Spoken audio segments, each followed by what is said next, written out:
Hello, welcome to Recentered, episode 12. My name is Gary from the YouTube channel Immersed Robot, and joining me, as always, it's Rog, also known as Flute Rogie, and we're also joined, well, the last couple of episodes, we've been joined by Lee, also known as Dazednetic from the YouTube channel Dazednetic, and so we thought we'd just reach out and see if he wanted to join us on a permanent basis. So he very kindly, or foolishly, we're not too sure yet, and that's probably very much up in the air, agreed to join us.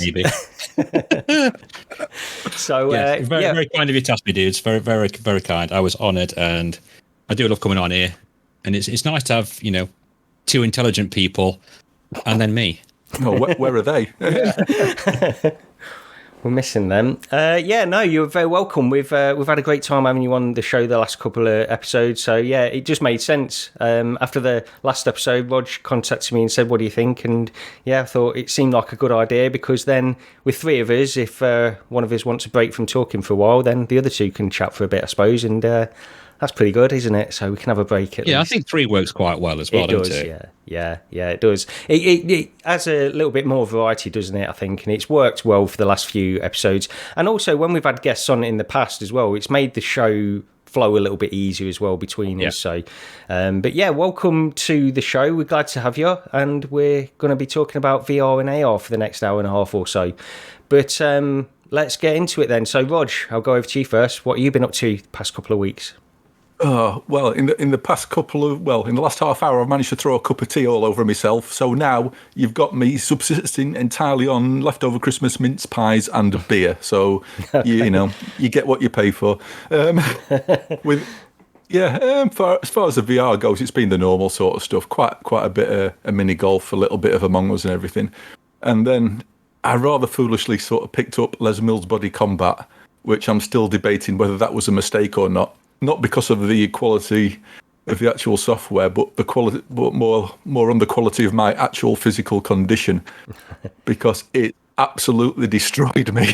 It's absolutely crazy. People say, and I've always sort of agreed that if you play something like Beat Saber or Pistol Whipped or something what's really got you moving and sort of action based, that you can sort of get a good workout. And I just don't think those people have played a title that's actually specifically designed to give you a workout, because I had to go on this, and then the following day I was wrecked. And that probably says more about the state of my physical condition more than anything else. But it's an absolute workout and a half. Either of you two had to go on this? Yeah, I have. I picked it up just after Christmas because, like everybody, I'm being ridiculous really, but I thought I'm going to get in shape after Christmas, and so yeah, I did, and I've been in a few times, and you're right, I mean this is definitely a pretty good workout, and it's all just movement, isn't it? It's like the squats as well and those kinds of things where you have to squat down for a long time, and you're a tall guy, Rog, so you've probably got to squat a bit further than me, I don't know, but that's a weird thing, actually, because my joints I'm pretty tall, but my joints, even from sort of young age, have never been particularly great. My knees and my elbows, for some reason, have never been that good. But in this, even playing Beat Saber as well, doing the squats, I'm not actually too bad, but the actual sort of like full-on throwing punches again and again and again and again, that's just like, that's nothing that I would do on a regular basis, and it absolutely tired me out. It was ridiculous. After one session, I don't know if you ever remember the episode of The Simpsons where Homer takes up boxing. He gets Moe persuades him to take up boxing. Yeah. And he just stands there and takes all the punches because he can't damage his brain because his skull's too thick. And at the end of it, his opponent's just like almost sort of reaching out, doing this really pathetic jabbing motion. And honestly, that was me. And it's like, I can't do this anymore. It's absolutely, oh man, it really does give you a workout and a half. That's why Thrill of the Fight, I mean, that's probably the most intense thing that I've played in VR. But that, I mean, you're constantly throwing punches in that, and it knackers you out more than you expect. I mean, after 10 minutes, Thrill of the Fight, I'm dead to the world. I mean, it's ridiculous how quickly you can get tired doing that. And again, it's probably more about my own physical shape than anything else, but that's what it comes down to. And it is. And it's like, it gives you more respect for like real boxers, honestly, because you think, how the hell are they still standing after 3 rounds, 4 rounds, 5 rounds? I can't even understand it. But Lee, what have you played Les Mills or anything? I haven't. No, due to health things, I can't really do stuff like that. But I mean, I'm pretty much in shape anyway. Well, kind of a round shape. So that's about as far as I can go. But I have seen them, yes, and I believe PD was telling me about it as well. He's been using those workouts as a fitness and to strengthen thing as well. Yeah. So I mean, it's all good.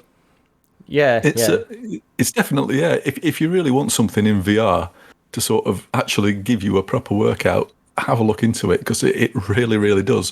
And there was, when I picked it up, when you start playing it, it gives you I think they're like replays of basically of other people. It's not live, but replays of it was random people, and you were sort of racing against their score as you're going through the routine. But last week, they actually put a patch out, and now it prioritises people on your friends list. And all of a sudden, that was a right incentive, especially when I started one of them, and Sean instantly went into like a 10k lead above everybody else on the leaderboard. And that was it then. I was going to beat him at all costs, and I managed to, but it was like, man, it really did knacker me. Well, that's quite clever though, isn't it? Having your friends list and something to inspire you to get back in it and try and beat their score. That's quite a clever idea. Yeah, and the good thing about it is you don't have to organise any sort of multiplayer meetup. It's because it just uses one of their recorded sessions as your benchmark to aim for, which is pretty good. Yeah, and the thing is that I've noticed as well when people talk about this, because a lot of people will say, "Oh, I'm playing with weights on and stuff like this on my wrist," and other people will say you really shouldn't do that. It's not good for your joints and that kind of stuff. And there's a lot of elitism as well in this kind of stuff, because I've noticed some people on certain forums, they'll say, I don't know why people are bothering with VR fitness because it's not going to do anything. And at the end of the day, look, you're not going to get ripped playing this or anything like that, but it's anything you do to move and burn calories, it's going to be good, isn't it? So, I mean, I'm fully on board with this kind of stuff. Yeah, definitely. Well, Tim, who came, you met at the RCM, who came down with me, he goes to the gym literally, and I mean literally every single day. Right. He goes to the gym for an hour. He picked this up before, and it's one of the reasons I picked it up, because he was going on about it. And he said the same thing. He says he could not believe the actual sort of the workout it actually gives you from sort of standing in your kitchen or standing in your living room, sort of throwing punches at thin air. Yeah. He was really surprised, and it says it really does give you a proper workout. Yeah, and with how we're going with headsets as well, we're getting smaller and smaller, and they are pushing the fitness thing bigger and bigger, aren't they? Yeah, and I think more people will get into it that way. Yeah, definitely. The one thing you do need though, you do need a wipeable facial interface. So VR cover, heavily recommended. So I mean, literally 5 or 10 minutes, you take that headset off, and it's drenched. So take the headset off, wipe it down, put it back on again. It's shocking how much it makes you sweat. Yeah. I mean, I had a massive workout playing Golf Plus, just doing 18 holes of that. Yeah. That shattered me and gave me a workout. So that's about as good as I can do. Oh, man. Right, well, yeah, go on, Rog. Yeah, I'm going to say pretty much everything else I've played, we're going to be talking about later on anyway. Right, okay, yeah. Okay, so Lee, what about you? What have you been up to past couple of weeks? I had a go, I jumped into the Calvin Harris experience on the Pico. There was a big thing about it on Twitter. I don't know if you guys saw that, but it was also on. It passed me by completely, this did, until you mentioned it. I literally have no idea who Calvin Harris is. Oh, right. Now he's a Scottish DJ. Hopefully I've got that right. It's probably more for the younger generation than me, but I do like some of his music. But yeah, it was on simultaneous live on Pico and live on TikTok at the same time, except on the Pico we got an hour of it. And on TikTok, they got half an hour. But it was kind of an interactive dance, really. You were kind of like a round little icon, and you used to use your hands. You clap together. You got a ball on each hand, and you could make sparks or you could make shapes. Yeah, they were doing different things. But it was sort of underwater, I think, because they had a whale going across your head and jellyfish and different lights. And I really enjoyed it. There was 5 or 6 of us in a room. I don't know if you could join with your friends on Pico or not, because when I just went onto the app, it just chucked me straight in a random room. Yeah. From all accounts, everyone thought it was really good. I thought it was excellent. Yeah. So this was in the wave, wasn't it? They've brought VR back again. Yeah, that's right. Yeah. Went into a couple of concerts in that. It must be like a couple of years back now. The very first Jean-Michel Jarre concert was in the wave, and Lindsay Sterling as well, who I'd never heard of before, like the violinist. She did one as well, and they were both excellent. And it's a shame that more of that stuff sort of never happened. And then obviously the wave sort of shut down the VR side of things. So it's surprising to see it come back again. I'm hoping it comes back even more, because I thought it was. Like I said, I thought it was fantastic. And, the Jean-Michel Jarre thing, wasn't there one, might have been last year as well? Was that the wave as well then? Because I think I tried to get a ticket for that. What was that on? I think the very last one moved to VR chat. I'm not sure about the one before. The very original one, you had though. To get a ticket, didn't you? For it as well, I think. Yeah. The very original one was very special for one particular reason. It was when he'd released, I can't remember what the name of the album was. It basically Equinox 2, and somebody else had designed the entire thing and was actually sort of DJing the entire set. And the room I got into, which fortunately I did get into, I've still got a bit of video footage of it, and it was on his feed as well. Jean-Michel Jarre was actually in amongst the rest of us watching the entire thing. Oh, wow. So I got to meet Jean-Michel Jarre in VR, and afterwards there were about 10 of us with Jarre stood around just talking about VR. And so that was a very, very special, probably one of my all-time sort of favourite VR things ever. See, going off slightly on tangent, pull me back, Gary, like I said before. On about concerts, I mean, my daughter's been trying to get tickets for Arctic Monkeys, and they've just like sold out everywhere. But something like this, where you could perhaps get a virtual seat, and they can somehow do it live, do you know what I mean? And then you could see it in your headset. I think it's a good way of, in the future, I don't know whether they'll do this or not, but instead of getting 20,000 seats sold out, they could sell 3 million tickets. Do you know what I mean? Yeah, I think it will happen at some point. The problem is it's still really early. It's like that Jean-Michel Jarre thing. It was in VR chat. It was a bit of a nightmare, the one I went into, because you just couldn't get in, and even if you got in, the performance was ridiculously bad. You couldn't really enjoy it. There was like a room that was set up for sort of VIPs, and I think they had a good time from what I saw from videos afterwards. But generally, it wasn't a great experience. But I think, because something we didn't mention, you told me about, Rog, that, what's her name? Megan Thee Stallion, is it? That VR experience, yeah. I mean, I don't know her. I don't know her music or anything like that, but that is some of the most impressive sort of stereoscopic video kind of thing that I've seen in there anyway. And it's, she's not wearing a lot either, which... but no, I mean, in terms of quality, what was there, I mean, it was very impressive. It's the best one that I've seen in terms of quality, like video quality. And once we get to that point where everybody can... You can be in like a shared experience with everybody else watching a concert that looks that good, then that would be fantastic. But that's way off, I think. I mean, did the Foo Fighters do something as well not long back? Yeah, they did, I didn't go in there either, but I thought... I think there was a lot of problems with that, I think. Yeah, but I did hear people say that the actual quality of that was a little bit better than some of the previous things that they'd seen. So I don't know, maybe we're getting a little bit closer, because there's got to be maybe the Calvin Harris one. Sorry, with it being like sort of like animated, or they've done it as like a type of game thing. Yeah, perhaps that helped in that way, that they've not got as much to worry about. Yeah, but sorry, carry on. But the Lindsay Sterling one were pretty good in the way they did it. She was actually in a studio wearing a motion capture suit, and obviously you were watching her avatar that was being live motion captured. Yeah, Right. Yeah. There's definitely potential for that kind of stuff in the future, but I just don't.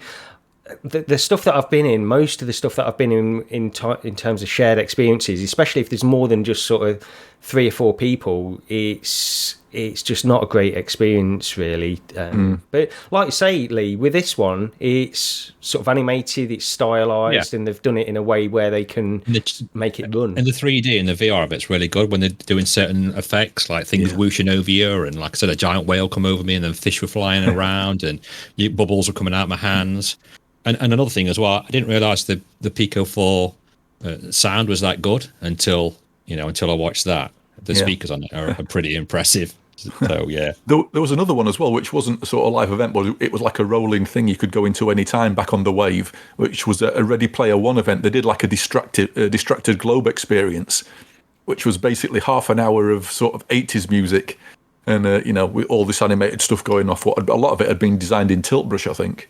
But yeah, you could go into. Do you remember something of that? Did it not get cancelled, not shut down? It was a limited time thing. It was when the film came out, and I think they had like basically I don't know. It seemed to be maybe a license to show it for so long. But I went in that a few times. That were really good. I really hope that Wave makes a comeback.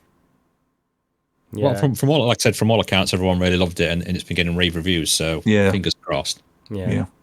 What else you been up to then, Lee? Well, after seeing your videos and mentioning Elite Dangerous quite a few times, I thought I'd give it a go. I've had it a while on my PC, but just never played it in VR, or never played it anyway. And I had a go at that because I wanted to see what it looked like on the Pico, and it does look really, really clear, really nice and crisp. But I got stuck on the training mission and couldn't get no further than that. Wow. So yeah, that's as far as I got with Elite Dangerous. At least you got training missions now, because before, I mean, they did have training missions, but they were so basic when I first went into it that there's hardly anything there, and it was an absolute nightmare. It's almost impenetrable, that game, when you first get it, and you have to watch all these YouTube videos to get into. Yeah. But I mean, it's confusing, but I got stuck on the training drones, the one was shooting back at me. I couldn't get close enough to it, and when I got close enough, it kept saying I was out the area, and I thought I was on it for like 45 minutes, and I thought my battery's going to go in a minute. Oh man, right? You're going to have to pick up your game, man. I'm telling you. There's I put my dad into that a couple of years, a fair few years ago now, and he actually managed to do the entire sort of like take off, plot a navigation point, go to the system, and manually dock the ship. And his gaming experience basically started at Space Invaders and ended at Galaxians. So, Oh man, that just shows how bad I really am. But then again, you guys are kind of aware how bad I am now. But yeah. It sounds like your dad's got a secret Elite Dangerous set up, to be honest. He's not telling you about. It makes me wonder. Go on then, Lee, what else? And then the other thing I tried, I saw it pop up on Twitter that it was a year on from Zenith being released. And then, I couldn't believe it's been a year for a start. But then I thought I'll jump back in because it's been that long since I've played it. Yeah. And while the servers are, they're low now, all the European ones, I think there was about 8 servers. The one I jumped on was low. And I just had to play around with that, really. And they've added a few things to it.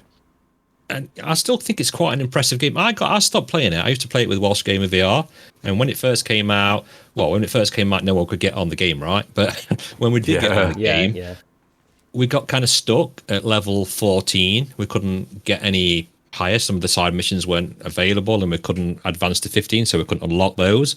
And then it was like a bit of a grind to try and get your XP up to 15. So we both kind of gave up a little bit. But I recently jumped back in and got up to level 15 just by killing a few animals and a few of the Amazonian women, and then everything opened up back again, and I've been playing around in that, and it's such a beautiful game. It is. And to say, I mean, I've been on it. I've got 20 hours, maybe a bit more in it, and I'm level 15, like 16. But on the map, I think I've done like a tiny little portion, a tiny little quarter of the map, and there's still so much more to explore. And I'm hoping that they're going to keep it going. I mean, I've not heard anything about them shutting it down. I'm guessing with the PS VR2 version coming out, that hopefully they can cross-play with that. I don't know if you guys have heard anything about that, but I know you can with the various Quest and PC VR versions. You can all play together. Yeah, I think it's all pretty much cross-play, so I imagine the PSVR2 version will be as well. Can't see why it wouldn't be. Yeah. I think there'll be quite a few people impressed with it. I mean, I was very impressed with it when it first came out. It was just I don't know if the devs realised how popular it was going to be. It did have a lot of hype, but as soon as it released, it was chaos to try and get on any of the servers, which is understandable. But as soon as I got on, I think I did a video, like a noob's guide, a noob's try at Zenith, something like that, 3-minute video where I could literally do nothing. But I am a little better than where I was now. Yeah. But yeah, I've just been playing that and trying out a few of the things. I should probably watch that video, because I went back in. I played it a little bit when... Dude, you're not going to learn anything from my video if you come back and watch that. Well, yeah, I mean, when I first went in, I played just a few hours of it, and it was really good how well it performed with a lot of people on the map with you, because you go into this and it's multiplayer, and there was loads of people when it first launched, just flying around doing all sorts of stuff in there, and it was really good performance with all those people in there. And I reckon this has got a load of potential as well, but it was when I went back in, I struggled to pick up where I left off. I couldn't find, I don't know if things had changed because it'd been so long that I'd played it, but it wasn't highlighting my next objective, the quest that I was on and things like that. So I probably just need to start from scratch again or something like that. But I noticed things now like where you could press the trigger button on your left hand and it opens the map up. I think it was the either X or Y button with highlights, and you might have just clicked that by accident, because I think if you click one of those buttons it shows it, and if you click it again it takes them all off. Oh, okay. But, I mean, you can get into them all in the main area as well. But I mean, the cooking, I hate that type of thing. When you're doing those cooking things, think, oh god, I don't understand they're making broths and making this, that, and other. I mean, I must have had 5 hours one day just cooking stuff because it was great. Yeah, I would like to get back into it properly and do something with it, because I just feel like I've just scratched the surface, and it didn't do anything wrong at all. It made me want to keep playing it. Like I say, the graphics are really pretty good on it. You look at it on a screen and it just doesn't look that impressive, but then when you're in there in that world and with it performing so well with all those people in there as well, I think it just elevates it. Really. I mean, it works really well on the Quest 2. I did play the PC VR version because I just wanted to try the Pico 4 with it, but you can have cinematic mode where it puts all different lighting on and shaders and things like that, and it has got quite a few things for content creators. The little video that I did was I clicked first person stability mode, and it just makes it slightly wider, but it keeps everything really nice and stable as well. Yeah, so it's got all the thought of all those options, and if there's quite a few of you, like if you and Rog jumped in, it's brilliant laugh to play it and to fly about. It's really one of my favorite games. I did pick it up at launch, but there were massive problems trying to get logged in, and I think I threw a bit of a hissy fit and wasn't patient, and I just refunded it. So I've never actually played it properly. Maybe one of those where you'd get some serious hours in it. Yeah, maybe with the PSVR2 version. Maybe I'll give it another go. Yeah. Or just let us know. I am your resident expert. Yes, there we go. Yeah. Okay, well, for me, I've been playing some Elite Dangerous. Got back into that because I spoke last time, I think, that I was heading over to Colonia. And for anybody who doesn't play Elite Dangerous, Colonia is this place which is a long way away. It takes a long time to get there if you're not like an expert at Elite Dangerous. And yeah, it just sort of dampened my enthusiasm for the game. It was just took so long to get there, jumping, and it was getting a little bit mundane. But anyway, I've made it to this place, which is miles away from anything else, and I'm going to stay there for a while and do a few missions now that I've settled down there. So I've got back into Elite Dangerous, and actually I was using it as an opportunity as well to try and dial in performance on the Quest 2, because I've not played a huge amount of Elite Dangerous on the Quest 2. I've always used the Valve Index, and it's a struggle mainly because of the engine now. They've updated the engine in Elite Dangerous with the arrival of Odyssey, and they've sort of forced you to use the new version of the game now, and the performance is not as good as it was. Arguably, it looks better on a monitor, but it doesn't really look that much better in VR, unfortunately, and there's aliasing issues when you're on planet surfaces and stuff. So, I'm just trying to dial in that. It's just a bit frustrating when you just, no matter what you do, you just can't get a really clean, good-looking experience which runs good enough on it, unfortunately. Have they updated it with the desktop game in mind and not with VR? As more than not likely. As an afterthought, but do you know what I mean? Yeah.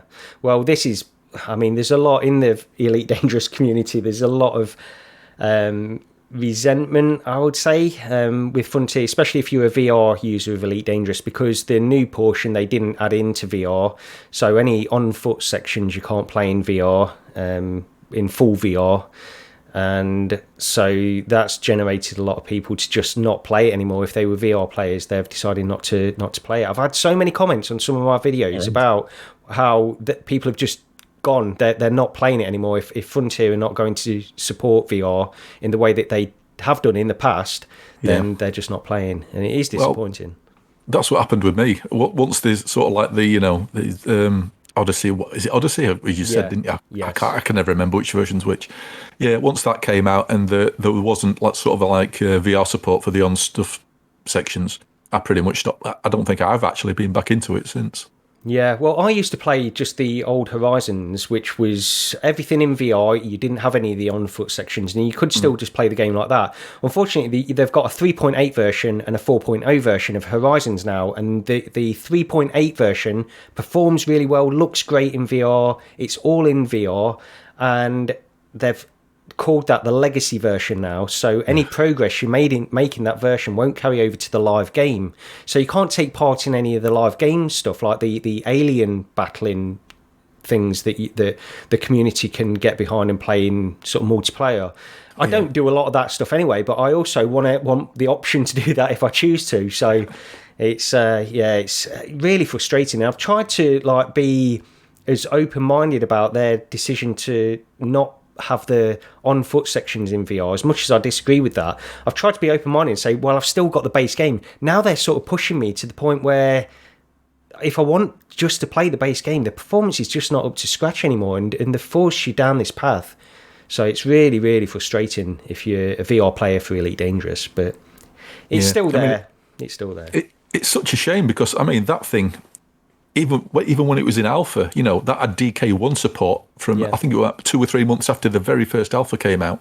DK1 support got dropped in there, so it's a shame to see what's happened to it.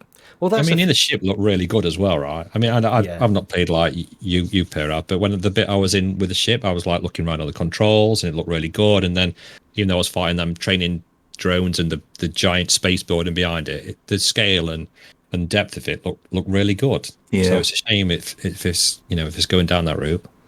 Yeah, I mean, they've basically said this was months ago, probably over a year ago now. They've said they're not developing. There's no further VR sort of development on it. So what we've got in terms of VR is what we're stuck with now. Yeah. Whether that will change or not, I don't know, but that's what they've said. So yeah, it's frustrating when it's one of your favourite games and.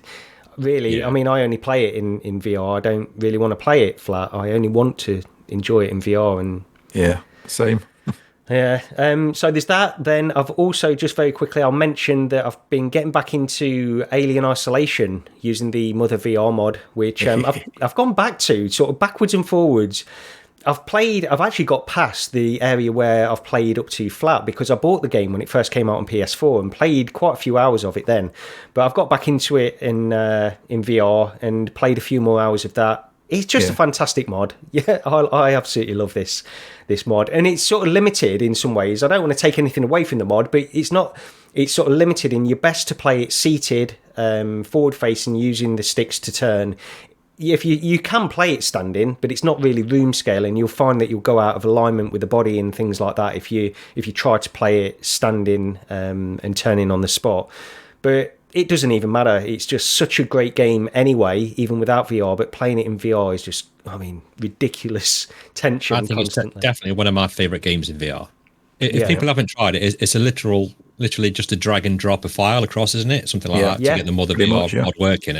And when you load it up and when you first get out and you're on the ship, and it's definitely got that 70s alien vibe to it, and the score of the music, you really feel like you're inside a film.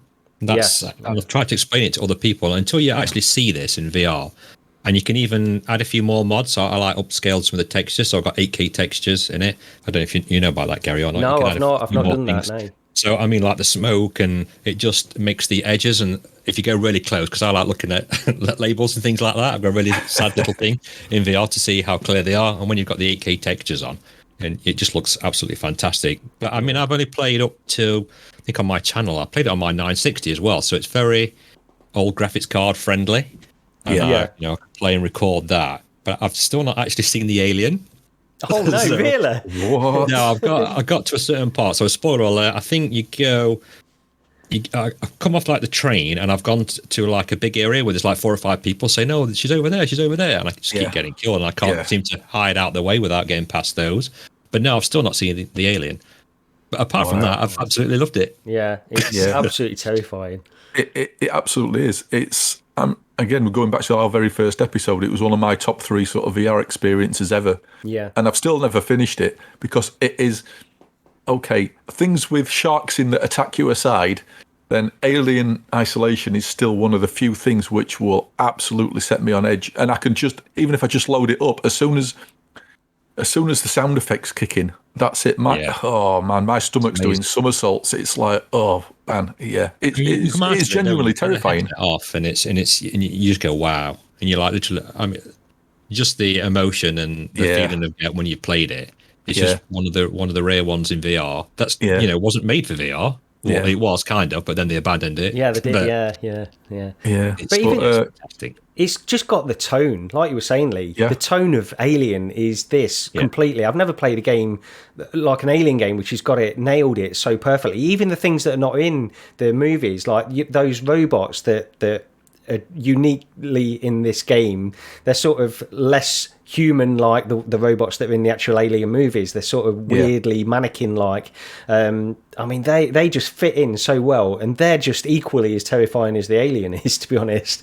Yeah, it's just their attitude towards you, isn't it? When you start out, it's like they start questioning sort of things you're doing. It's like, oh no. yeah. See where this is going. Everything in it looks so good as well. And the first bit when you go through and there's a woman sat at a big table, and you start talking to her, and she was telling me something, and all I could think about was how good the cereal looked. It just looked amazing. I even mentioned on the video, I was like, totally didn't take any notice of what she was saying. It was just the cereal on the table looked so good. I mean, even the DLC where it puts you in the Nostromo at the start with the original crew, it's just like, oh wow, it's just fantastic. Yeah. Can you play that in VR as well then? Oh yeah. Oh really? I didn't know that. Yeah, all the DLC you can play in VR. Yeah, I've got all the DLC. It's best to keep an eye out on Steam if anyone who's not picked it up. They do quite often put it on for sale, and you can usually pick it up pretty cheap and get all the DLC. I think I paid like £6 for all the DLC last time it was on sale. I just picked it all up. Yeah. But no, I wasn't aware that you could play those in VR as well. Oh, yes. Okay, I know what I'm doing next. Yeah, it's great. Recommended. And the other thing I've been getting back into is No Man's Sky. No surprises there. I'm just going to quickly mention this because one of the things that I noticed we're playing with a Quest 2. Once again, I'm trying to sort of dial in the experience on a Quest 2 when previously I've used a Valve Index. And one of the things that No Man's Sky has, it's got DLSS and it's also got FSR 2.0 in there in order to give you a better, performance to visual quality ratio, that kind of stuff. In the Index, one thing I noticed when I tried this, DLSS just looked so bad. It just looked really, really low resolution. I just could not understand anybody wanting to use that in VR. And the same went for FSR 2.0. It just looked so blurry. It made everything look really blurry in the Valve Index. And I've made videos and I've got comments on these videos and I've read on other forums as well saying how, DLSS has made No Man's Sky playable for them. And what I didn't realise is that all of these people seem to be using different headsets than a Valve Index. And if you use something like a Quest 2, for example, it makes a massive difference to performance. Well, I shouldn't say massive. It makes a difference to performance, but it also doesn't reduce visual quality that much. It makes a very slightly softer image. But I just thought it was interesting to go from how I simply couldn't understand anybody wanting to use DLSS on a Valve Index to now using it on a Quest 2, and just the difference between those two headsets and how much better it was using that.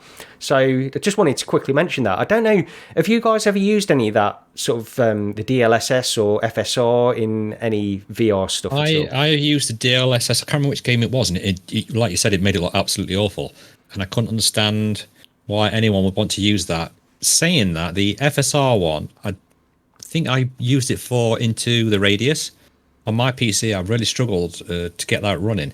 But as soon as I put the FSR on, and I couldn't really tell any graphical differences at all. They just ran perfect. I got no drop frames, no nothing. Usually sometimes with that mod, it sort of renders the very outer corners, doesn't it? Kind of blurred slightly, a bit like foveated rendering type thing. But with that, nothing at all, and I could play the game perfectly. So that's the experience I've had with it. If I can put FSR on, I've used it as well for Lone Echo. Not that you don't need to use it to play, but to play and record, it's quite intensive on my PC. So having that on, it enabled me to carry on recording it as well. Yeah. I think the one thing that's going to make No Man's Sky playable for me is probably going to be PSVR2, in all honesty. Yeah, it's still a demanding game. On Quest 2, it takes a lot more. I mean, I have to use DLSS on a Quest 2 to make it playable, honestly. It's and the problem is it fluctuates so much as well. Like, they'll have an update and it'll knock performance down. Just when you think you've got it perfect and it's running perfectly for you again, then they'll do an update and it'll send it into so you can't really play it anymore for a while. I mean, it's like I played it when they first launched the sort of the VR patch, and it was just like you say, it's like one patch the performance would suddenly be better, and it's this is way better, and then the very next patch it'd be absolutely terrible, and it just kept going backwards and forwards so much I just gave up in the end. Yeah. I mean, I've basically got it running to a point where it's fine now on the Quest 2, but you do get this slightly softer image. And like you were saying, Lee, I couldn't understand how anybody would want to play with DLSS. FSR was even worse in No Man's Sky on the Valve Index. It was even worse than DLSS. It just makes it really pixelated for me. I don't know how it was for you. It's really pixelated, the DLSS. DLSS, sorry, yeah. It was awful. I mean, it was like running at half super sampling, really. That's what it looked like.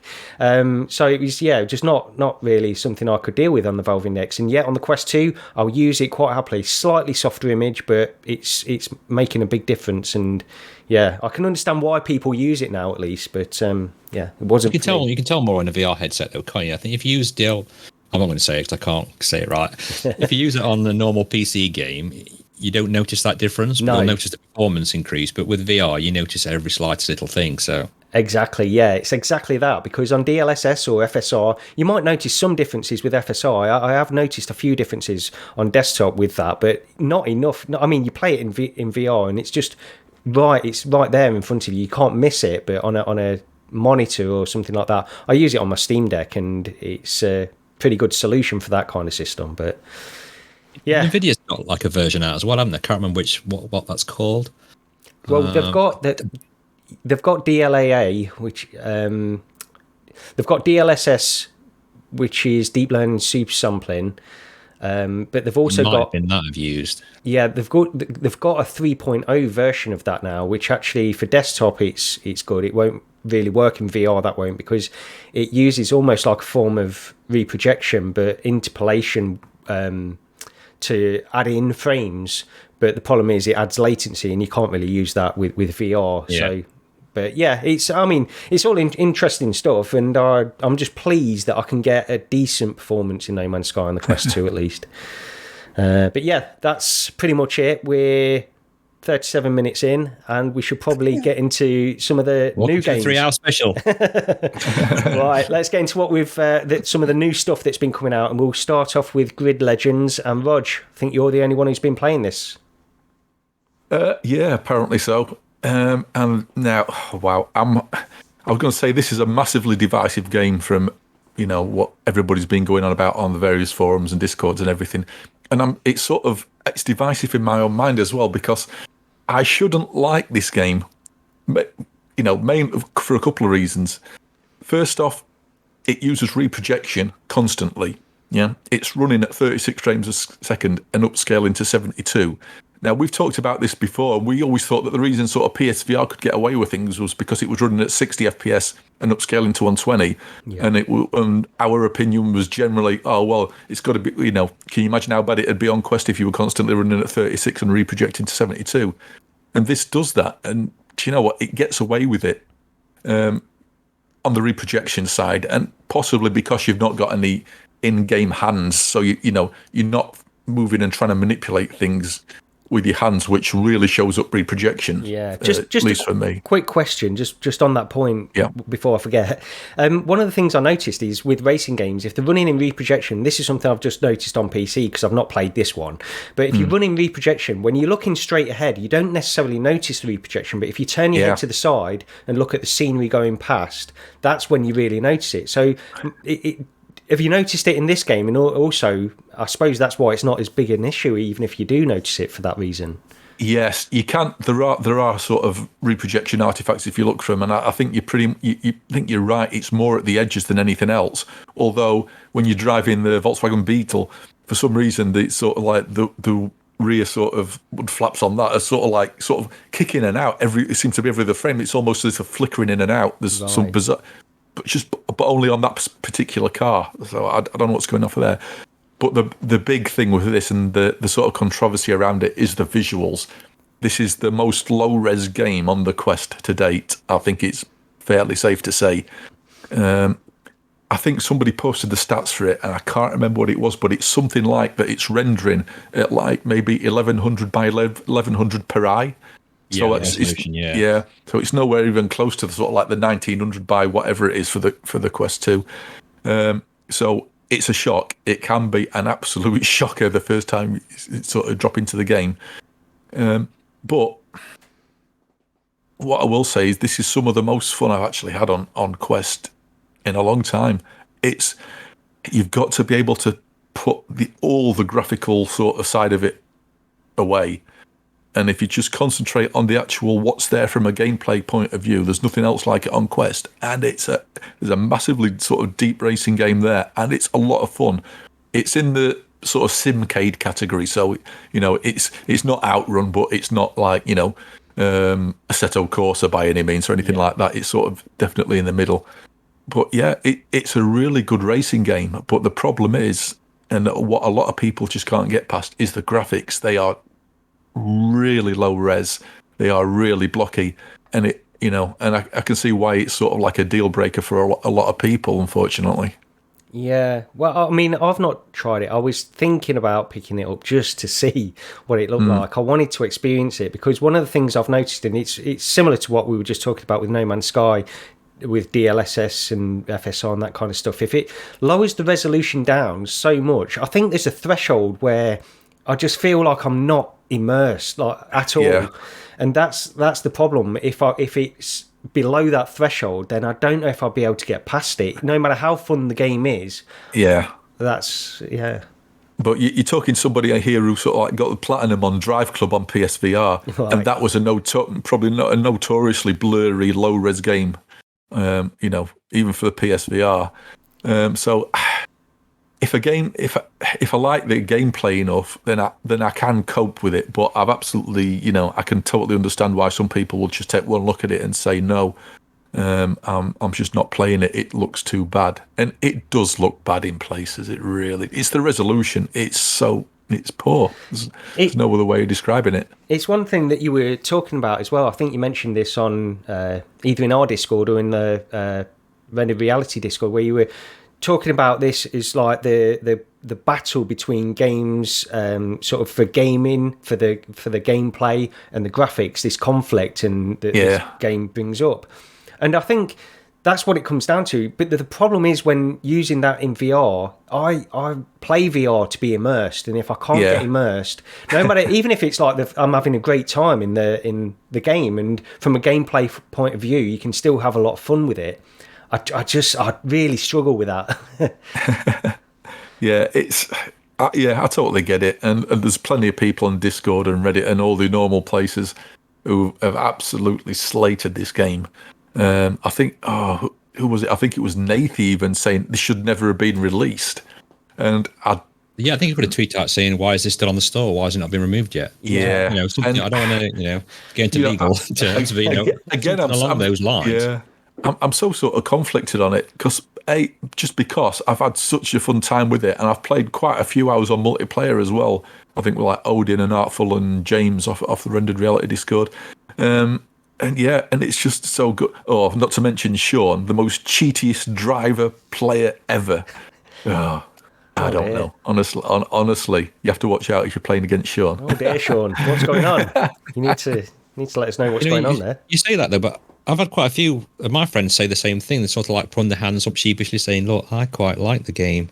I mean, it's kind of... It's almost, I think people are almost sort of scared to say they actually like it because of the amount of sort of backlash it has got.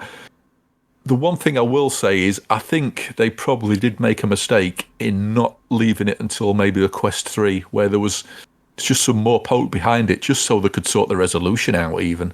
Yeah. You know, that could be a mistake, I think. I mean, in some ways, see what I was thinking, because it's really in-depth. It's like basically the full Grid game, isn't it? Grid Legends game, as far as I know. Yeah, it's absolutely the full. Yeah, it's the full game. Yeah. Wouldn't it have been better to cut back a little bit and try to? I mean, the thing is, it's from one point of view, technically, it's pretty impressive. You've got multiplayer with all of these cars on the track. If you even if you play on PC, like if you play Project Cars 2 or something like that on a PC, and you ramp up the number of cars on the track to something like 20, you're going to be, you've got to have a pretty decent PC to get that running anywhere close. And this is all happening on a Quest. On the one hand, I can see it being like really a technical marvel what they've got going on here on the one hand.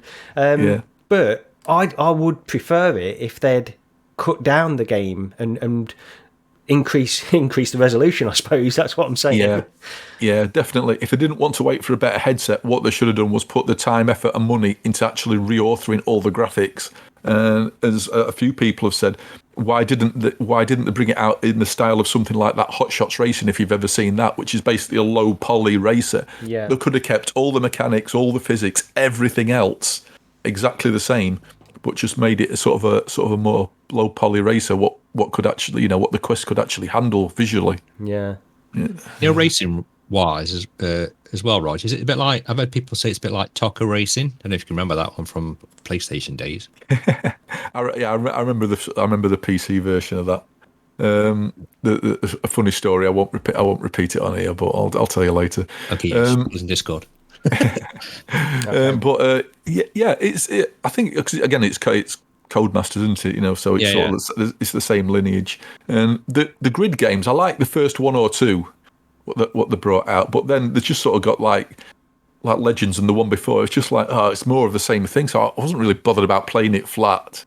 But in VR, it's like I sort of I've really been enjoying it. But maybe I think they did make a mistake in not leaving it to the Quest 3. Yeah. And for anybody interested, I will be reciting the full story that Roger's going to tell us afterwards on next episode. So stay tuned for that. What's the statute of limitations in the UK? I'm just asking. On what, murder? Or? Okay, well, we'll come back to Colossal Cave. That's the next one on the list. But shall we touch on Primal Hunt first? Let's get through some of that stuff. This is another game we've been playing this past couple of weeks. This came out. It's by Phaserlock, and it's for $30. I'm guessing it's around £25 over here. I didn't check before. Do any of you guys know the price over here in the UK? Not a clue. No, I'm not sure. I thought it was like $27.99. I mean, I can't remember what I saw it for. I'm not sure. No. Okay. Well, anyway, once again, you don't listen to this podcast for accurate prices on games anyway. So don't hold me to that. Or accuracy in general, really.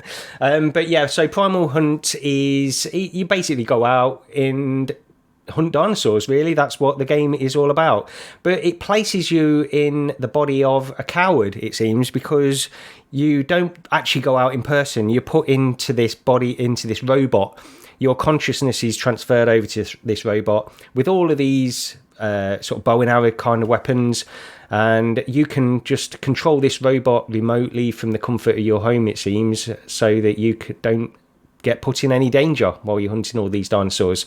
So I played the first, so you get a little tutorial, then you play through. I've played through about 4 missions of this so far, and it's pretty basic. I mean, it looks pretty basic. I think the first thing that you notice when you go into this is the kind of stylized cartoony graphics that it's got, really. They've gone for this very cartoony tone with it, and it's probably to keep it in terms of like running reasonably well on the Quest. And we can have these conversations about, because some people recently I've noticed on some of these on Reddit, for example, we're talking about why do Quest developers try to make certain games ultra realistic when the Quest just can't handle it? Why don't they stick to these stylized graphics? And there's an argument for that. I will say, like in this particular case, while the graphics aren't bad or anything like that. I do feel like the environments, first of all, are a little bit bare. Everything looks just a little bit, they've got a handful of assets that they've sort of sprinkled around these areas. That's how it feels like to me when I first went in. So I've got to say, honestly, I was a little bit disappointed by how the game looks in the Quest. And I did play a little bit of the PC version as well. And I know, Lee, you played a bit of that, didn't you? Yeah. And it does look slightly better on the PC, but there's not a huge amount of difference that I noticed. No, I didn't think there was a massive difference, no. But I mean, you can tell a little bit on the rocks and a bit on the floor and a bit of the shadows. But yeah, there's not a major difference. No, not really. Yeah, and the thing is, I mean, I've got to be honest, I was a little bit disappointed by the graphics overall with this, but it's not to take anything away from the game necessarily. And it's so you build up. You've got these skill trees that you can acquire. It's just build up your health and the usual things with skill trees. And each level is based around these clues. So you'll have a little highlighted area in the map, and you have to go over, scan a clue for this dinosaur that you're searching for. And once you've done probably 3 or 4 of these clues, it will then direct you to a location on the map where you'll be able to find the dinosaur, and then you have to kill it and take it back, and it's a trophy. It goes in your trophy room then. So that's like the game loop. You're basically searching for these clues and then the dinosaur itself. So that seems to be what it is, repeated with upgrades and skill tree unlocks and things like that. That's what it is. But Lee, I'll go over to you first then on this. What did you think of this? I know you've not played too much of it yet, but I've not played too much.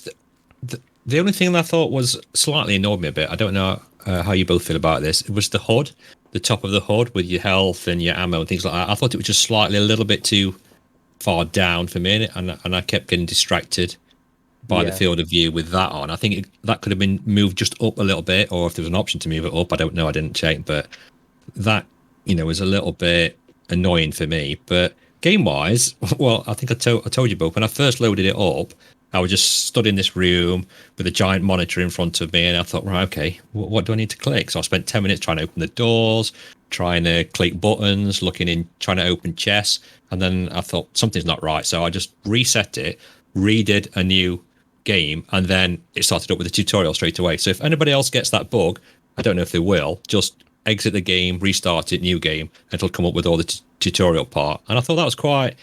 I mean, I'm not really a big fan of tutorials. I want to try and skip it and get to the game, but that one was pretty good.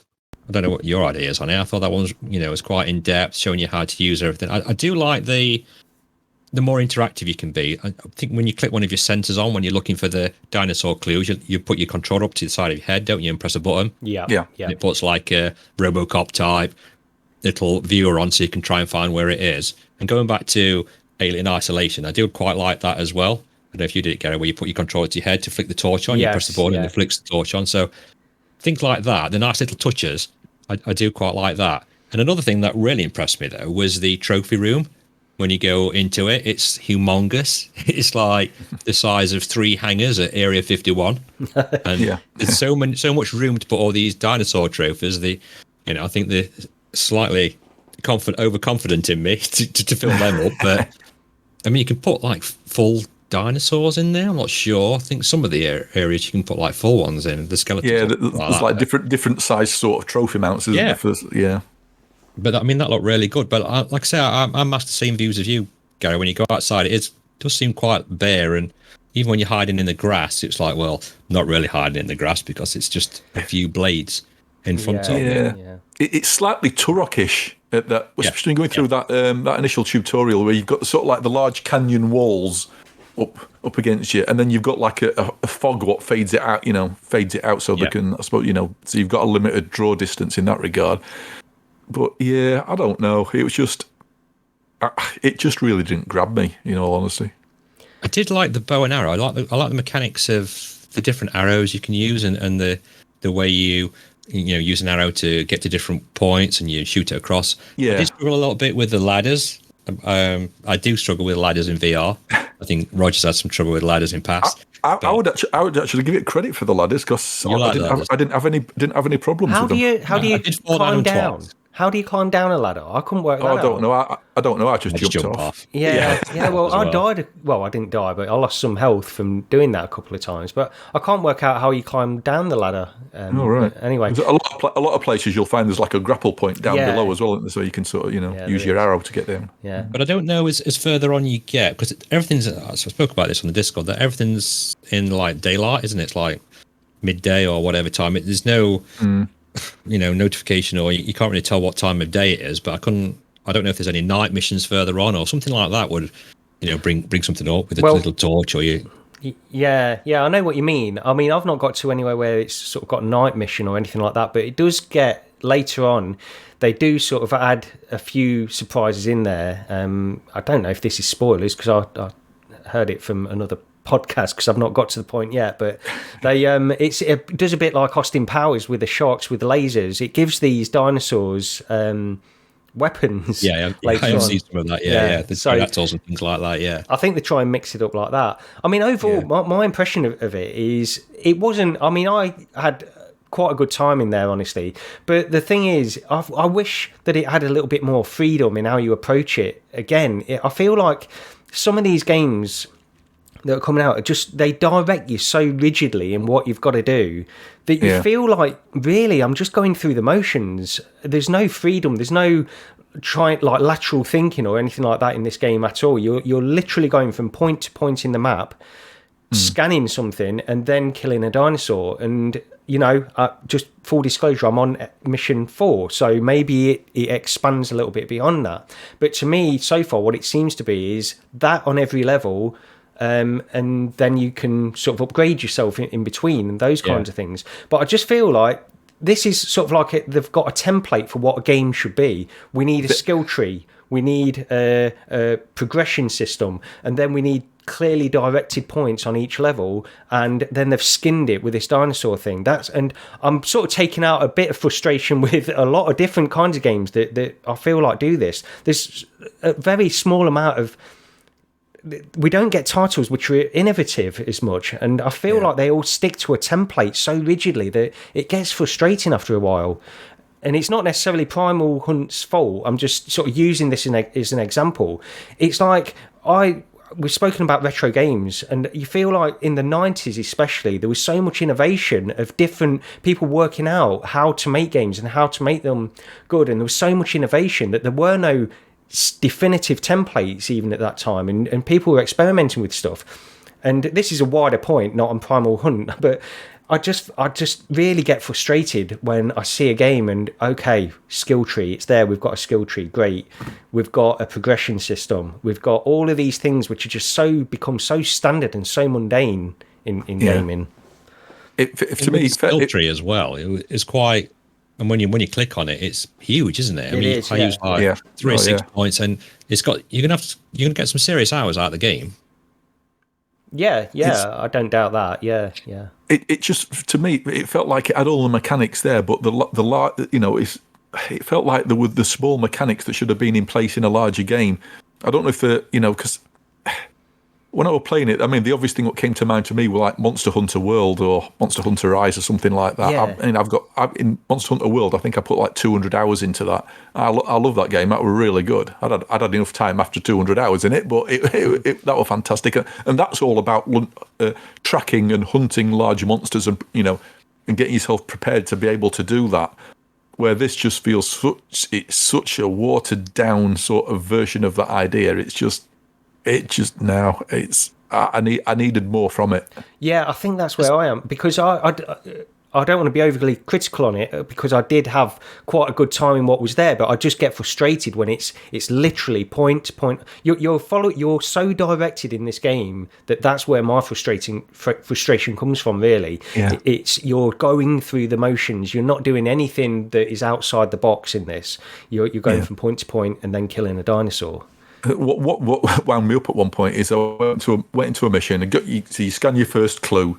It says, all right, now you need to go and look over there. It puts a point on the map. So you wander over there, found the next clue. It took me all around the map and brought me back to the very place I started, and there was the dinosaur. And it's like, what? Yeah, and there are a couple of times where you'll find the dinosaurs without having to do all the clues as well. You'll just sort of randomly the pterodactyl. I found that before I did all the clues. Some of them do sort of wander around the map a bit. Yeah.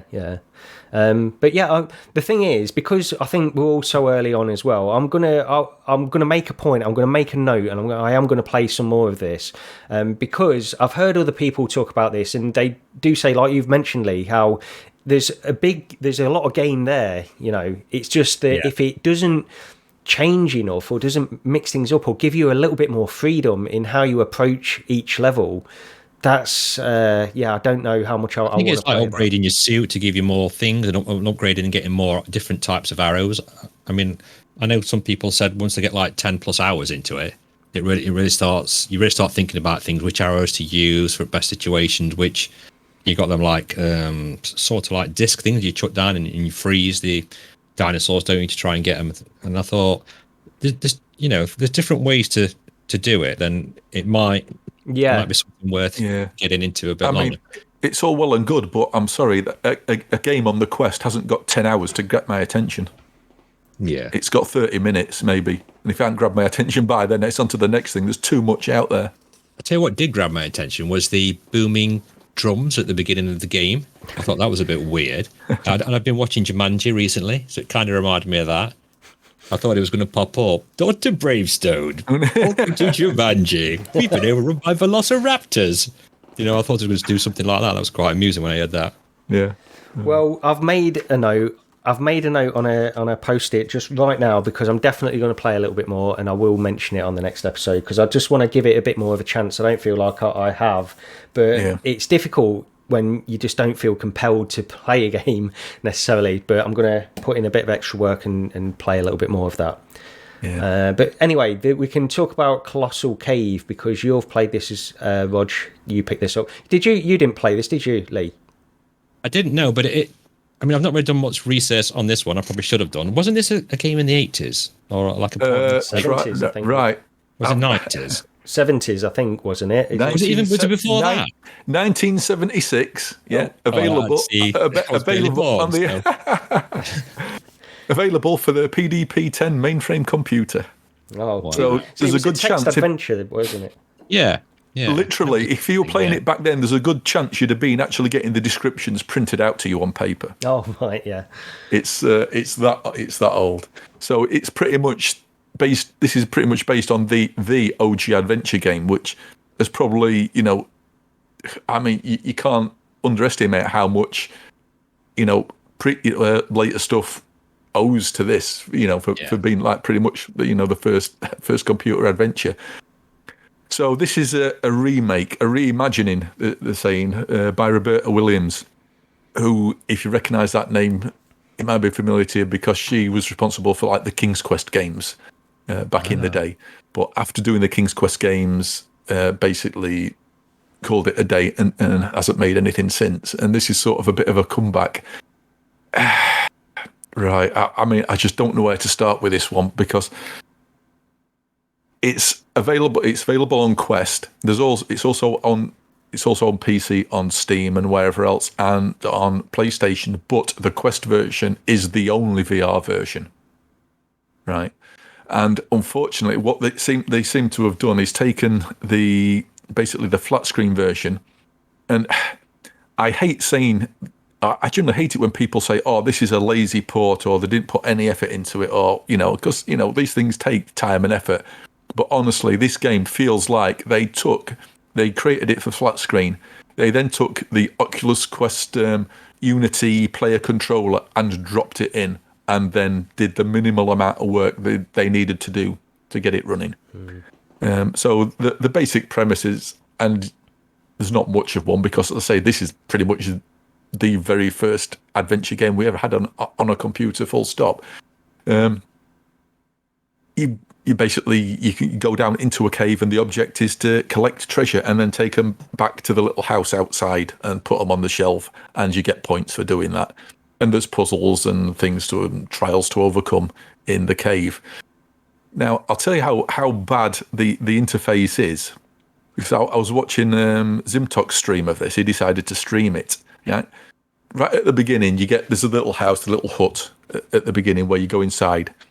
and it literally took him 15 minutes to figure out how to open the door.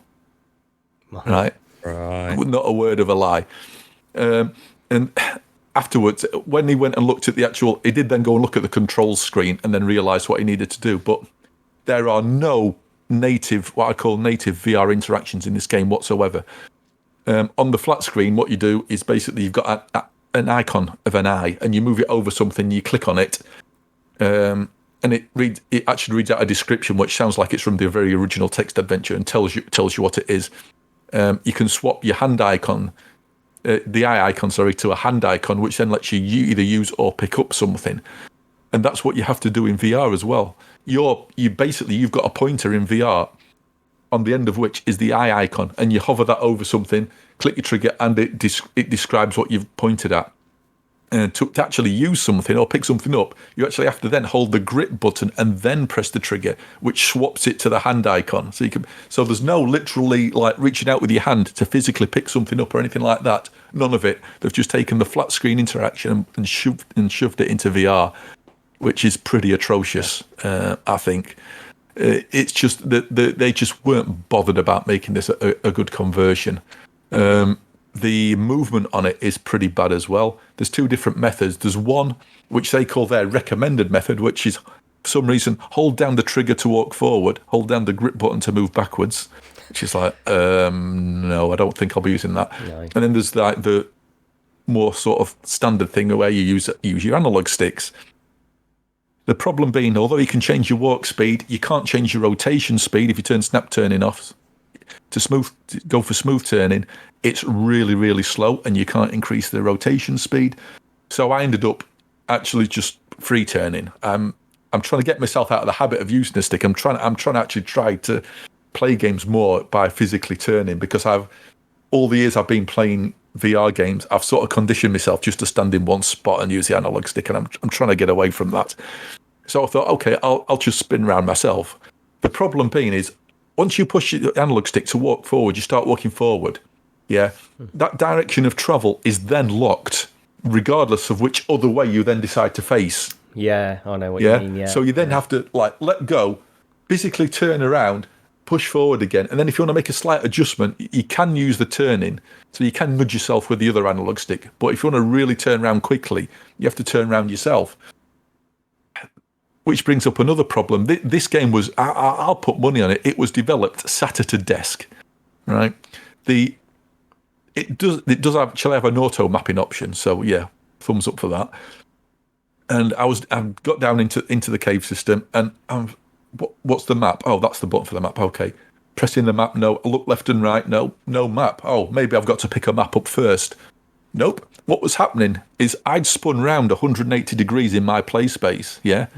But the game seems to think that you should be facing forwards, whatever you've defined forwards as in your play space. Yeah. And so therefore, because I'd spun round, the map was happily turning itself on and off behind my back. Oh, right. Okay. It's like, are you kidding? Did you know? And it's just little things like this all the time. And it's just, it got to me in the end. I was prepared to put up with some of the, shall we say quirks of the original design, because there's some very bizarre adventure-y design options. Like, for example, at one point you get a lump of gold, which I was carrying around in the cave, one of the treasures you find, and I was climbing up ladders, climbing down ladders, clambering over rocks, but I thought, I'll try and take it back up, try to put it on the shelf in the cabin outside, so it gives me the points for that.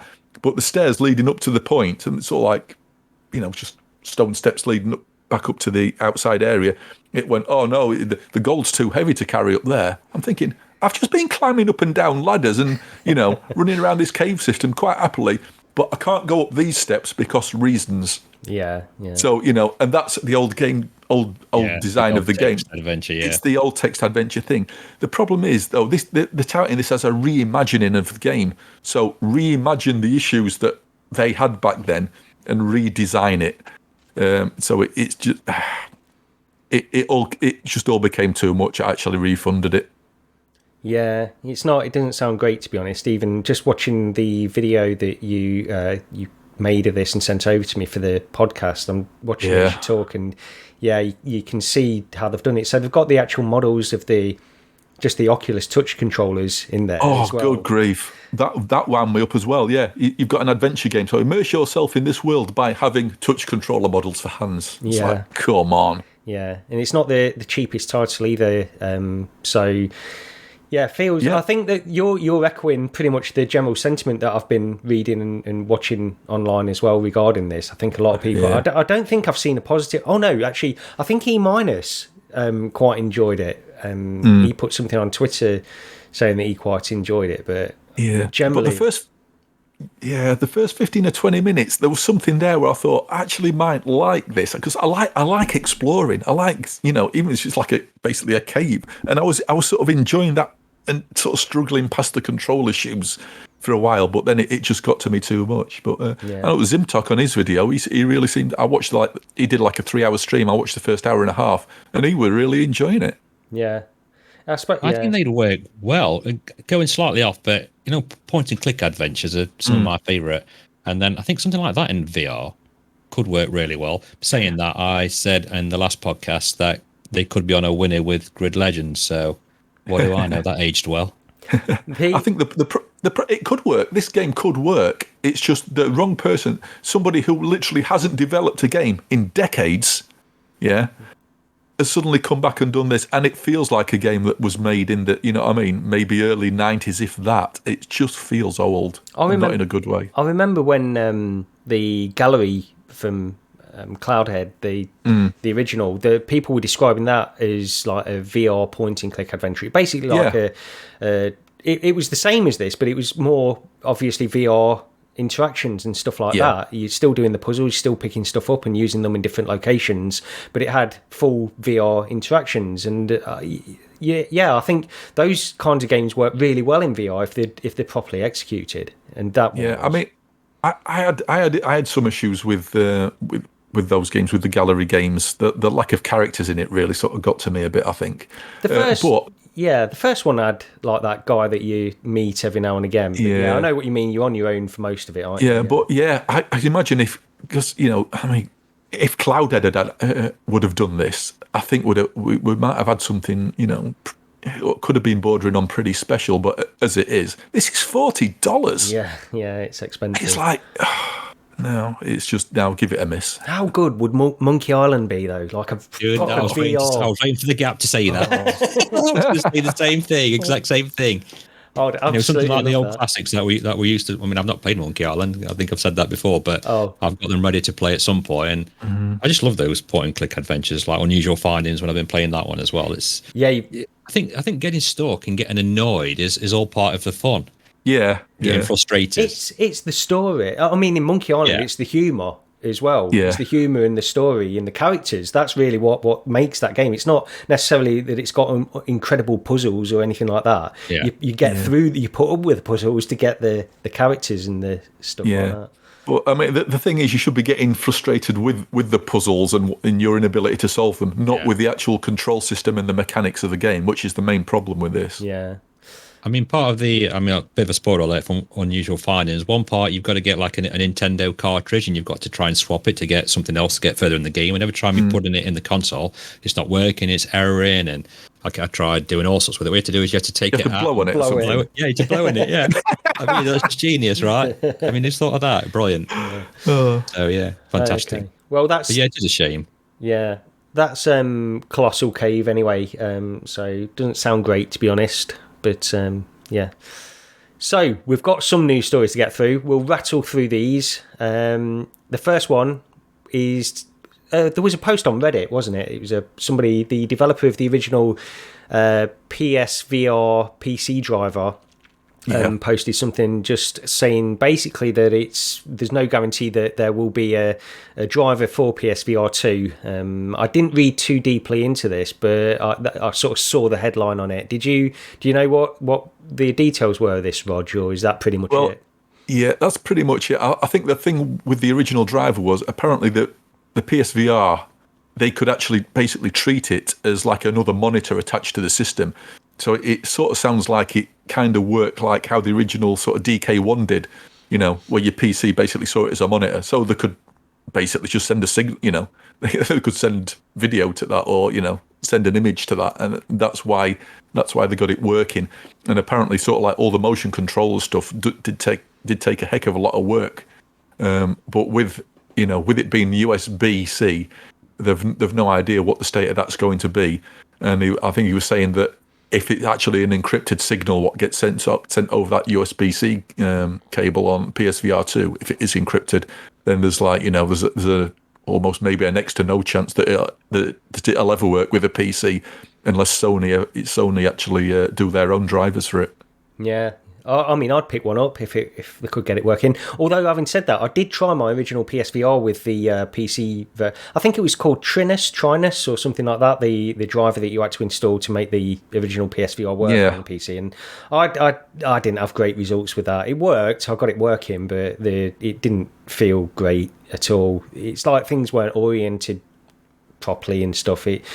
So I don't know if other people had a better time than I did with that. Did you ever try that, Rog or Lee? Lee, did you have a PSVR, the original? No, I've had to go on PDs, but no, I've never had one myself. No. I didn't bother with it. I had a Rift anyway, so I just didn't bother. Yeah, I was thinking about picking one up. I actually bought the Move controllers. I think I bought them from CX, and they were like £7 or £6, something like that, delivered. Yeah. And then obviously, when I didn't pick one up, I went back to CX and sold them back for like 50 quid. Something like that. So I wish I picked like 10 sets of those up. That's my regret as well, because just before it came out, I paid exactly the same. I did exactly the same as you. I ordered them from CEX before the prices went crazy, and you could literally see it like week on week, if not day by day, as the prices went up and up and up and up. I'm sure like £47. I saw them back for literally like it would have been, because they were at one point they were selling second-hand controllers for full price. Which were like, I think like 70 quid a pair or something. I don't even know what the price of them is now, because last time I went in, they were still really expensive for those Move controllers. Yeah. So disappointing. I'd pick up a PSVR2 at launch if I could use it on my PC as well. But we'll have to wait and see. Sony aren't going to give us official support, so we'll see what the community can do. The other PSVR news story was that the launch lineup that has been titles for the launch window, that's what's been revealed. And there were how many titles? 37 altogether. I think. And there's a lot of the ones that we know about. Of course, we've got the big ones like Call of the Mountain, Resident Evil. We've got No Man's Sky on there, Moss, Star Wars Galaxy's Edge, is that, and Pavlov. A lot of the ones that we knew were coming, we just didn't know when, and we don't know exactly what this launch window necessarily means either. But there's some good titles on there, definitely. Yeah, I know it's Res Infinite and Tetris Effect are on there, although those two have actually got a $10 upgrade cost, which is like, at least it saves me paying full price for Res Infinite yet again. Yeah. Was Switchback on there as well? Was it called Switchback? It's been delayed 3 weeks. Yeah, it's been delayed, right? Yeah. That's still quite interesting to see that on there. That's still within the launch window, I would say, anyway, isn't it? Yeah. So that's. But I mean, you've got Kayak, Mirage on there as well. There's some good stuff. I mean, a lot of this. I mean, Gran Turismo 7, as we know as well, that's on there. So there's some big hitters on there. I mean, if I was to pick it up, I'd be interested in Gran Turismo 7, Call of the Mountain, and the Resident Evil 8. I don't think there's too much else, but people will be getting into this for the first time, and I think it's pretty attractive lineup that is for people that are just getting into VR, and those are the kind of people that Sony want to attract anyway. So it's certainly not bad. Yeah, definitely. If you've never played VR before, you're going to have a right time with some of this stuff. Yeah. I'm still seeing a lot on Twitter complaining about the price, saying, "Oh, why isn't it £200? If it was £200, I'd maybe thought about it." And you just think, it's got how much technology it's got in it. It's got £1,000 worth of technology in it. I mean, have they not seen the state of PC gaming these days? It's like, It's interesting though. You listen to any of these. I've mentioned this before, but any flat gaming podcasts that are just really not into VR but sort of mildly interested in it, they look at this price and they're like, they were expecting £200 for this headset, and I mean, I listened to quite a few different podcasts, and it's just ridiculous, the disparity and expectation of what the price of this is for people that are interested, already invested into VR, what the price was going to be, and people that weren't. It's just you can I was like, thinking like, £300, £400, but when I sort of heard the rumours of what specs was going to be in it, then it was like, well, it's going to be £500 minimum, easy. Yeah.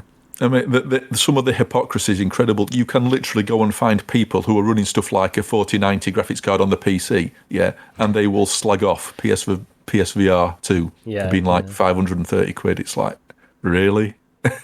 It's a great deal for what it's offering, definitely. And like you say, Lee, the technology that's in there, I mean, as soon as you hear it's got eye tracking and foveated rendering based on eye tracking as well, all of this stuff it's a first, really, in a lot of ways for a consumer VR headset to get that kind of stuff. So I mean, the clips like I've saw, I can't remember which game it was, but it was, you could look with your eyes to pick the weapon. So like you're playing Call of Duty and you pause it and then you move across to get your shotgun or move up the assault rifle. You could look in what area you wanted to pick your weapon. I thought, wow, that's well, they've said now with Res Infinite that the targeting's done via eye tracking.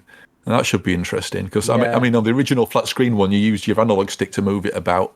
And then, like on the Quest PC version, you can aim. I always found with the controllers, I always found that quite good with with the touch controllers. I found it quite accurate and fast. But I mean, eye tracking, it's like that'll be a really good test for how good that eye tracking actually is. Yeah. I mean, if they incorporate it into games as well, as a worthwhile thing, I think we're all going to be wanting that in Quest 3s as well. Yeah, I don't know if we'll get that in a Quest 3. No, it would be great. I mean, I'd like it just for the sort of the R-Track-based foveated rendering, just to give performance increase, which I think Call of the Mountain uses it, doesn't it, for that? I don't know if every title will use it or not, but that would be great to get that kind of stuff. Yeah. Right, well, we talk about Walkabout Mini-Golf on this podcast quite a bit, but and we've bought quite a few of the DLCs. I think you might have bought all of them, Rog, haven't you? Yeah. Oh, yeah. I've got the lot. Yeah. So they've announced the new one, the Atlantis course, but they've also announced a increase for the DLC prices up to $3.99. I think there were over here in the UK there were £2.29 originally. So they've gone up over here as well. I don't know to what price, but $3.99 is what they've announced, basically. So we'll see an increase in price over here as well, which, not unreasonable. I don't think they've given a lot already. Given what you get out of it, I think that's fair. All the previous DLCs staying at the old price. So if you've not bought the old DLC, that's still staying at $3 anyway. Yeah. So that's good news. I don't think you can grumble at that price anyway. I mean, you go to Skegness, right? And you go on the mini golf things there, and it's a tenner each, and you just think, oh, how bad it is, and yet you can go and be in the labyrinth. Yeah. And the scale and the size, and I mean that's fantastic. The labyrinth. I think that was when I played that, I was like, wow, they've really upped it big time now. But I know we've said it before, but the other thing, what's the good value about their DLC is, as long as one person has got the DLC that you're playing multiplayer with, then everybody can play that course. Yeah, that's really good. That is fantastic. You can't do the collectibles and stuff, but I mean, you want to do that, you pay for the course, I suppose. It doesn't really matter, does it? So it's cross-buy as well, isn't it? So if you pick it up on the Quest, you get the Quest piece of VR. I didn't know that. I picked it up on Steam, but because I love it that much, and I thought if I do go out with my Quest 2, if I do leave the house at some point, who knows, then I'd want it on that as well. So I picked it up on there. And I think the base game's like £9, isn't it? Is it something like that? £14.99, I think. Oh, is it really? I think so. Sure. Unless I picked it up on sale then at that price. Yeah. Yeah, I mean, it does go on sale, so. Yeah. There was another announcement in terms of mods, actually. This was, there's a Prey mod. So this is Prey from 2006. This is the old. I played a little bit of this on Xbox 360, I think, originally. So I think that's what I played it on as well. It rings a bell. Yeah, and I played it probably when it came out. I think I got a demo of it, but I've not played it since. But you jumped into this mod, didn't you, Rog? It's by Team Beef again, and it's on the Quest, so it's standalone mod. Right. Quick correction there. It isn't actually by Team Beef. Oh, okay. No, they've promoted it on their Discord. They've put like a channel on their Discord for it, but it's by a guy called Lubos, who I think is the same person behind the PPSSPP emulator. The Sony PSP emulator. Yeah, I wanted to try that. I saw something about that this week actually, and I want to give it. At least that's what somebody said on PD's stream. Okay. At one point, anyway. So apologies if I'm wrong there. It's a really, really early alpha build. There's lots of issues with it at the moment, but it's one I'm hoping it gets it really running spot on. The scale's off. It seems like everything's twice as large as it should be. So I think the IPD setting is like probably twice as small as it should be. So it's giving you a really massive view of everything. There's some performance issues on when you get like multiple portals appearing. That can really sort of like tank the performance a bit at the minute. And the menus need some work as well. You get multiple menus overlaying each other. It took me a while to be able to actually turn the sound on as well. But But like I say, it's literally listed as the very first pre-alpha build. Yes, yeah. You can get it for free. You don't have to be, like I say, it isn't a official Team Beef one, so you don't have to be in their Patreon in order to get this early version. You can just go onto the Discord, go to the Prey channel, and you download it yourself. You do need a copy of the game, which isn't available for sale anymore, not officially. So if you've not already got it on Steam, you can't now buy it on Steam. However, if you go to some of the more, shall we say, more disreputable key sites, you can pick a key up in the region of anywhere from about £6 to £10 for a Steam key, which will still activate. Yeah, it sounds like one to keep an eye on, because I did see that the developers basically said, there's a lot of work still to be done on it, and that seems to be your experience. So, yeah. I'd be interested, because this game got... I'm pretty sure I didn't buy it. I think I just played the demo of it originally, but it got really good reviews, didn't it, back in the day? I've still got the box version on CD. I loved this when it first came out. Yeah.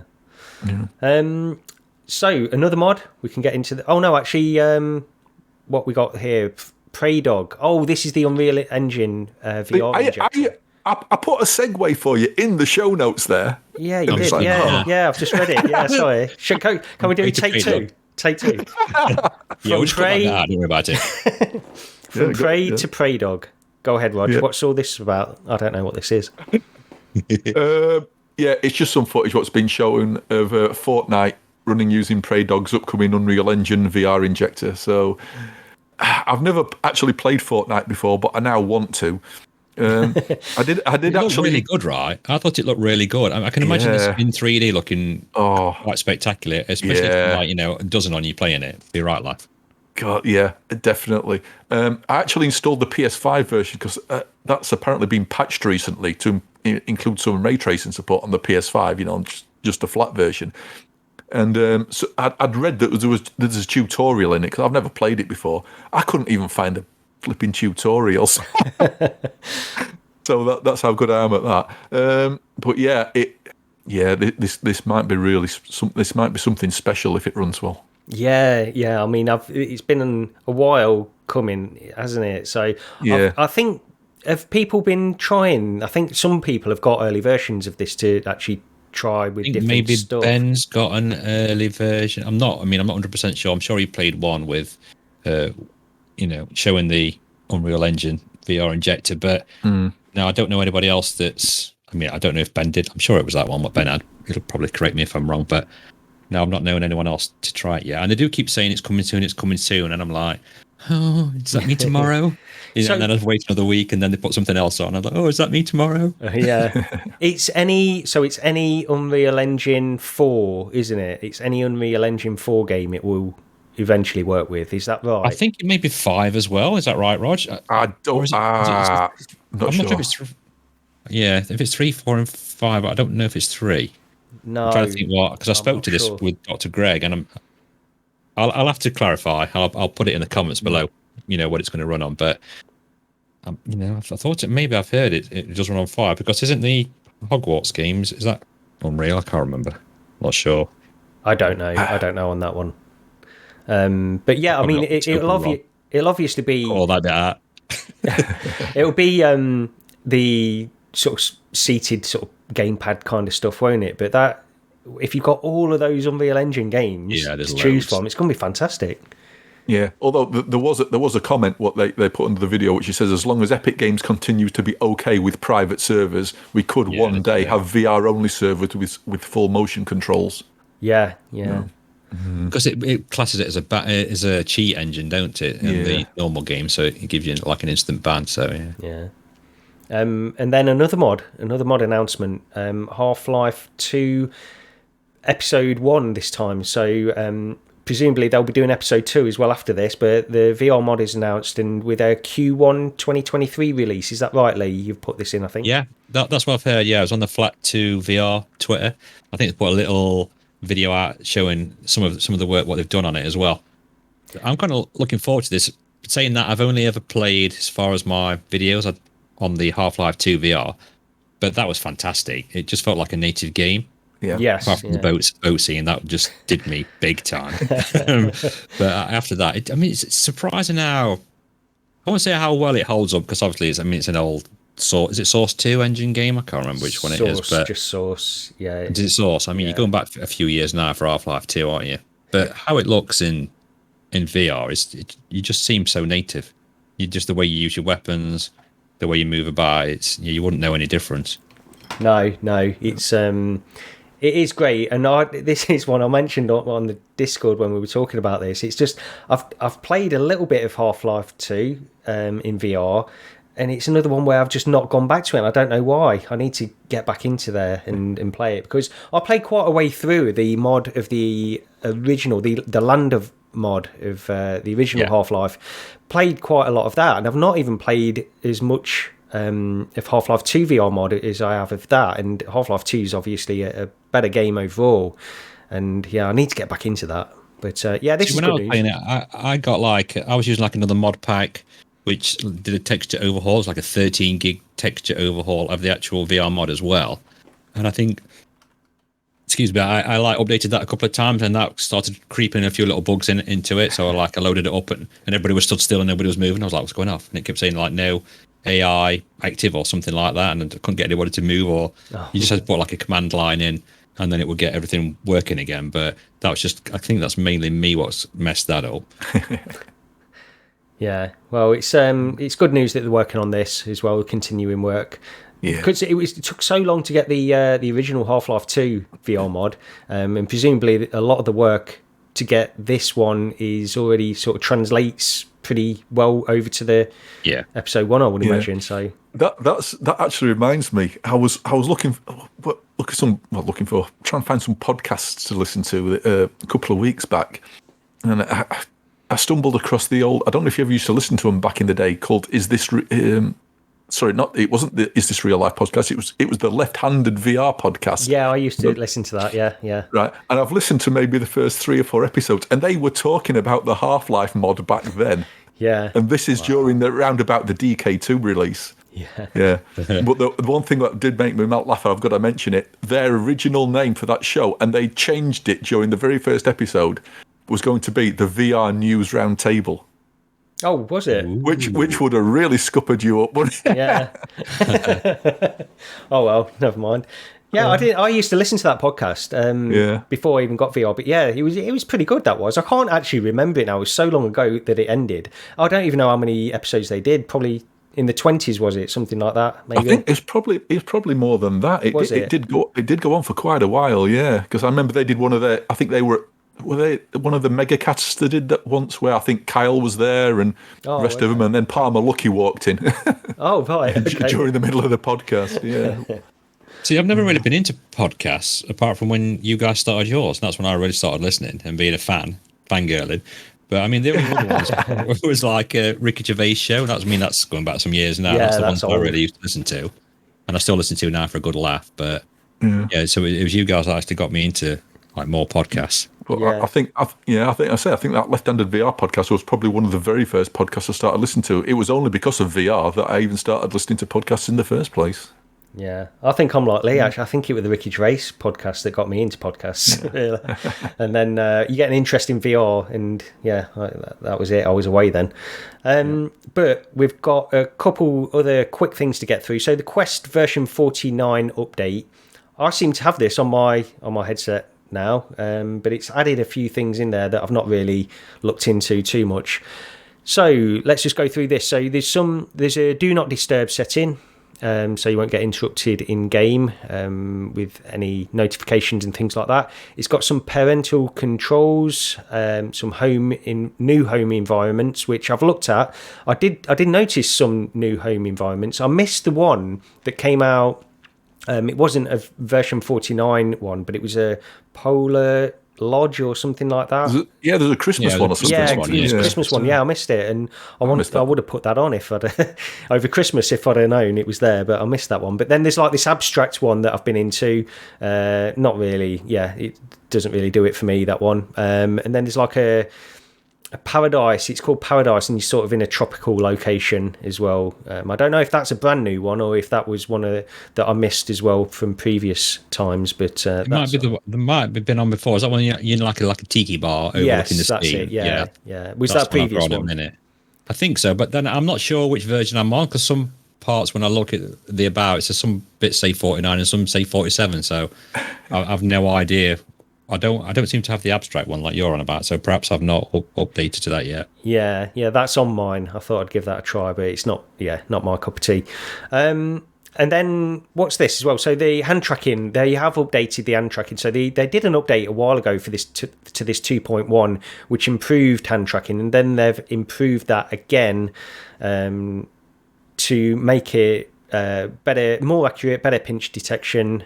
And less tracking loss and better recovery time when it does lose tracking as well. So the hand tracking is, I went into Cubism actually just randomly like last week sometime.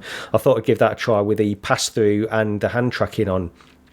And it's a good game, and the hand tracking, I can't say I noticed a massive improvement from what I was using it for, but it has steadily got better. I mean, the latency has got better since it first launched, definitely, and also you can do the crossover, so you can put hands in front of each other as well now, and it seems to be able to detect those. And I think that was one of the changes they made from originally on the 2.1. But what do you guys think? Do you use hand tracking much? I still hate hand tracking, aside from the odd time when I'll use it if I just pop my headset on and I quickly want to scroll through a menu and make sure like a certain title's been updated because I know I'm going to be playing it later. It's really useful for that, because then you don't have to bother picking a controller up.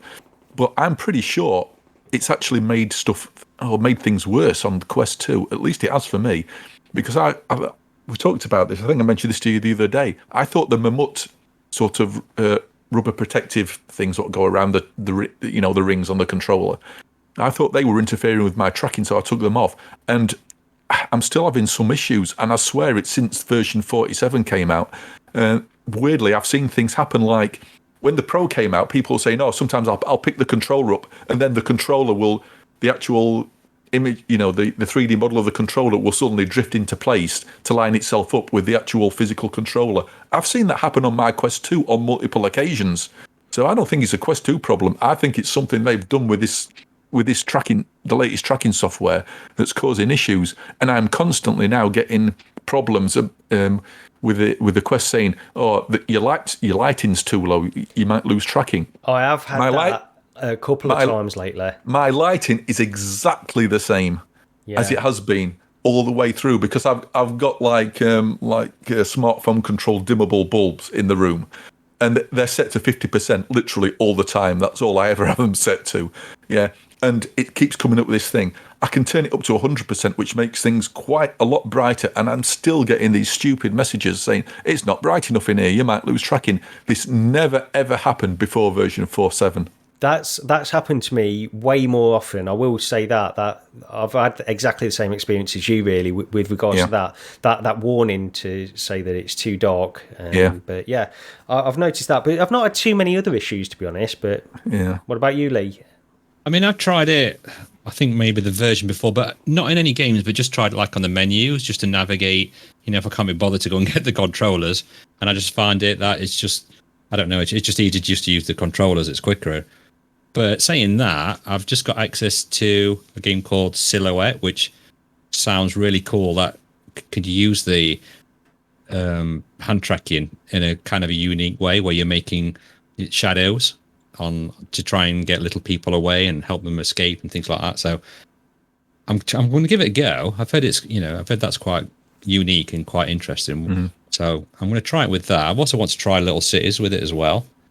I've not actually played Little Cities, and I want to try that with hand tracking and see how it works. I didn't realise that actually used hand tracking.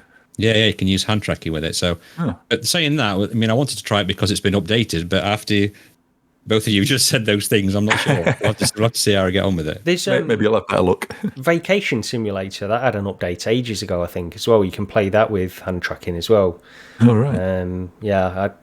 I've had mixed results. I mean, I've not used it a lot, like you two, really. I tend to just use it if I need to go into a menu or something like that quickly, put on the Quest and do something quickly with it where I don't want to pick up my controllers. I tend to use that.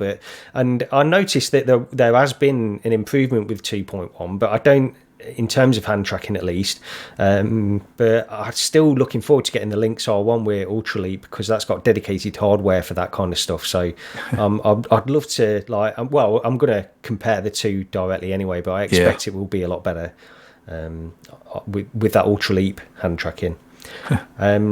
Just to finish off then quickly, we got an announcement that Windlands 2 is coming to Quest 2. Finally, I've been wanting this to happen, and I wanted the original to go on the main store as well, but it's still only available on App Lab, the original Windlands, for some bizarre reason. I don't know why. This is sort of a similar situation to how it was with Pixel Ripped. I don't understand why 1989 is not on the official store, but 1995 is. Oculus makes some bizarre decisions. Meta makes some bizarre decisions. It's who knows. Yeah, but Windlands 2 is definitely one to look out for. I absolutely love it on PC. I'm just a big fan of both Windlands games, really, anyway, so I'm looking forward to this, and we'll be talking about it on the next episode, a bit more in depth, anyway. Yeah.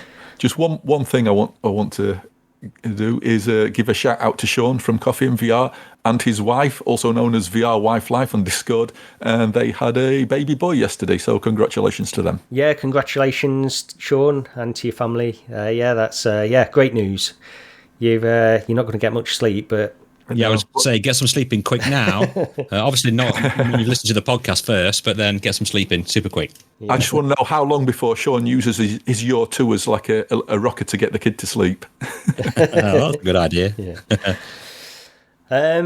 So anything else you guys want to quickly mention before we get out of here? I think that's it. Yeah, I think there's the next podcast we can definitely talk about certain things. Yep. Yeah, we'll get into all of that next time as well. So, that's been episode 12. Please like and subscribe to the YouTube channel if you watch it on YouTube, or give us a review on the audio podcast platforms. That would be appreciated. Or send us an email, ask a question, give an opinion, or comment on the YouTube channel as well. Do all of that stuff, and we'll probably get back to you, or we might not. Please comment below as well, saying how great it is to have Lee on the podcast permanently, and so hopefully they'll keep me. If you're not on the next episode, we're going to get absolutely hated, aren't we now? No. All loved, one or the other. You're here forever now, Lee, so you're stuck with us. So we'll see you next time anyway. Thanks for listening, thanks for watching, and we'll see you in episode 13. Cheers, everyone. Take care.